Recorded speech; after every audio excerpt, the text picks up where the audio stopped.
ever felt like you just have too many hobbies and you don't know how to manage them?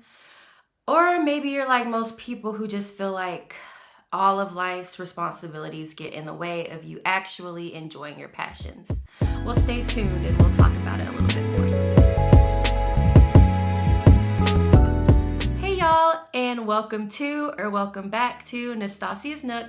I'm Nastasia, and today I'm going to give you 5 tips on how to manage your multiple passions and hobbies, along with a Notion template. And if you stick to the end, I'll give you a bonus tip. Why is this topic important to me? I think if you're gonna hear me talk about 5 ways you should do something, that you should understand why I'm qualified to tell you and why it's even important for me to share it with you. To not take up too much of the video, I have a lot of things that I want to do in my life, and I have a lot of passions and hobbies.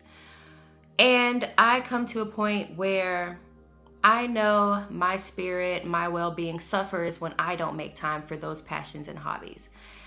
I've tried to find ways to do that with a typical 9-to-5 job, which most of people have. And I found ways to make sure I'm indulging in my passions and hobbies without that 9-to-5. I lived both ways, and I feel like the system I came up with really helps me out, and hopefully it can for you too.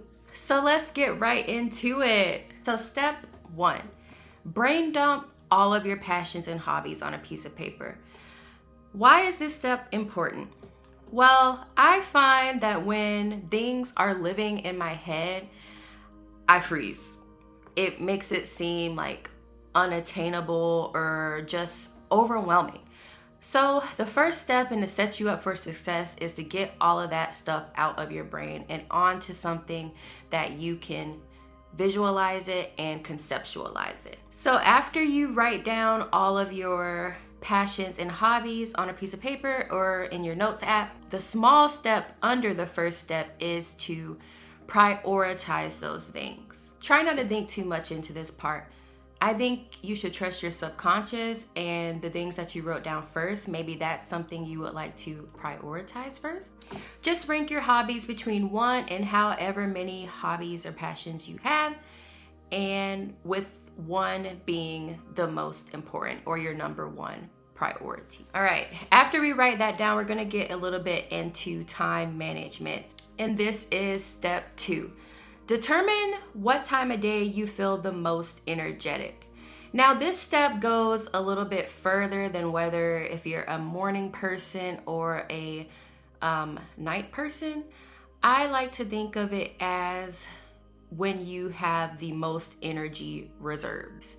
So for me, I would like to consider myself a morning person, but I also know my energy dips off around like 1 to 2 o'clock in the afternoon. So when you're doing this step, think about it like that.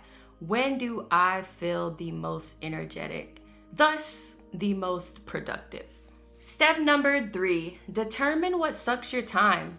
So in this step, it can be a plethora of things. It can be your job, your 9-to-5, whether or not you have kids, if you have to take them to school at a certain time, whether you're a full-time student yourself, or it could be things that are changeable, like doom scrolling on social media or watching that show that you've watched maybe like 20 times already, but it's your comfort show, so you spend so much time rewatching it over and over again. I know, you guys can relate, huh? So things like that. And once you determine what those things are, like I said before, determine if it's something that you can change, or in the other case, or what I like to call it, the non-negotiables, what just cannot change within your schedule. When you have the things that cannot change in your schedule, go ahead and jot those things down along with what time frames those things take up. Step number 4, determine where you have the most free time. All right. So we're gonna go back to step number 2 to see where you are the most energetic. And we're going to try to line up where you have the most free time and when you feel the most energetic. I know for maybe at least half of you that those times will not line up. But in this step, I urge you to see if there's at least 30 minutes to an hour where that time can line up. So for me, I have the most time between 7 a.m. and 12 p.m. And it just so happens that I am the most energetic during that time. For me, my free time and my energy levels match, and I only have one range of time where it does. For some of you, you may have multiple ranges throughout the day. It might be from 6 to 8 and then again from 5 to 9. But for me, if you come up with multiple ranges where you have the most free time and the most energy, that is awesome. For me, I only have one range of time where I'm energetic and I have free time. So the more ranges of times you come up with in your schedule, obviously the better. That means you'll have more time to manage your passions and hobbies. And this brings us to our last point, step 5. Determine how much time each hobby needs and begin to schedule it. This is the step we're going to mash it all together when you're the most energetic, when you have the most free time. And this is the step where how you numbered your hobbies and your passions in step 1 will come into play. So, for example, if I were to do this exercise, and I have, and you guys will see in a minute in the Notion template demonstration, my number 1 priority is writing. So I may dedicate more time within my 7 to 12 time frame to writing because that is the most important to me. I think of importance and just prioritization regarding my hobbies as what would I lose sleep about if I don't do this almost every day at least. And writing is that for me. So whatever is your top 1 to 3 hobbies that you ranked in step number 1, I would go ahead and schedule those at least almost every day, and especially within the time that overlaps your free time and the time you have the most energy. You know that saying where they say you have to eat the frog? Usually it's something of a negative connotation, but when I think of something that's the most important, I'm gonna wanna do that first. Everything else is secondary. So think of that too when you're scheduling your hobbies in this step. On the other hand, your hobbies and your passions that are lower on your priority list, now may be a good time to reflect and see like how important those things are for you. Maybe there's something that you may not need to schedule. Maybe those are like a once in a blue moon type of hobby or passion. For me, the things that are lower on my priority list, but I would still consider a hobby at least, I would say is crocheting or learning more songs on my piano. Those things, I'm not gonna lose sleep over if I don't do it every single day or even every week. So those things may be something that I do on the holidays or if we have a long weekend, something like that. So keep that in mind too with your priorities that are lower on your list. All right, guys, so let's get into this Notion template. So as you can see, I love Bob's Burgers. So this is an exact copy of the Notion template I use in my real life, so that's why it is Bob's Burgers theme. But I thought leaving in the images would make it easier for you guys to replace your own images. But for the purposes of this video, I'm gonna scoot you guys down all the way to the routines. As you can see here, I've roughly mapped out a routine for your Monday. As you can see, I have it at a 6 a.m. wake up time, and then your hobby priority 1 at 6:30. I added some unchangeable events here just because most people have things that just cannot change in their schedule, and I want it to be as realistic as possible. Most people have 9 to 5, so I wanted to include that in this example. And then you can see where I also put in hobby priority 2 and hobby priority 3. So this is just an example of one day, but as I said before, you can